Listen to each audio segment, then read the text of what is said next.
ನಿಜ. ಯಾಕಂದ್ರೆ ಅಷ್ಟು ಜನ ನೋಡ್ಕೊಂಡು ಎಷ್ಟೋ ಜನ ಆಸೆಗಳಿಗೆ ಮಿತಿ ಇಲ್ಲ ಏನಿಲ್ಲ, ಆಸೆ ಪಟ್ಟು ಪಟ್ಟು ಪಟ್ಟು ಇದಾಗ್ತಿದ್ದಾರೆ.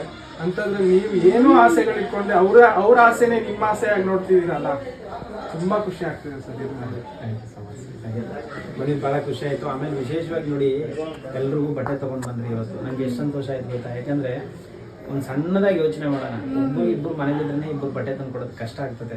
ವರ್ಷ ಪೂರ್ತಿ ದುಡಿದ್ರು 150 ಜನಕ್ಕೆ ನನಗೆ ಹೆಚ್ಚು ಕಮ್ಮಿ ವಾರಕ್ಕೆ ಒಂದು ಜೊತೆ ಬಟ್ಟೆ ಬೇಕು, ಅವ್ರಿಗೆ ಚೇಂಜ್ ಮಾಡ್ತಾ ಇರಬೇಕು. ಹಾಗಾಗಿ ಬಟ್ಟೆ ತಂದು ಕೊಟ್ರಿ, ನಂಗೆ ತುಂಬಾ ಸಂತೋಷ ಆಯ್ತಾನ. ತುಂಬಾ ಥ್ಯಾಂಕ್ ಯು ಸೊ ಮಚ್ ನಿಮಗೆ. ದೇವರ ಸಹಾಯ ನಾವು ಖಂಡಿತವಾಗ್ಲೂ ಮಾಡಿರೋ ಕೆಲಸನ ಇವತ್ತು ಅಲ್ಲೆಲ್ಲೋ ನಿಮ್ಮ ತಂದೆ ಕೂತ್ಕೊಂಡು ನೋಡಿದ್ದಾರೆ. ನಾನು ಇಷ್ಟನ್ನು ಹೇಳಬಲ್ಲೆ, ಅವ್ರು ಇಲ್ಲೆಲ್ಲೋ ಕೂತ್ಕೊಂಡು ನೋಡಿದ್ದಾರೆ. ಅದ್ರ ಬ್ಲೆಸ್ಸಿಂಗ್ಸ್ ನಿಮ್ಗೆ ಸಿಗುತ್ತೆ. ತುಂಬಾ ಖುಷಿ ಅವ್ರಿಗೆ, ತುಂಬಾ ಖುಷಿ ಆಗುತ್ತೆ. ಅದಕ್ಕೆ ನಾವು 4 ವರ್ಷದಿಂದ ಅನ್ಕೊಂತಾ ಇದ್ವಿ, ನಮ್ಗೆ ಸರಿಯಾದ ದಾರಿ ಸಿಕ್ಕಿಲ್ಲ, ಸರಿಯಾದ ನಿಮ್ಮಂತ ಜನ ಸಿಕ್ಕಿಲ್ಲ ನಮ್ಗೆ.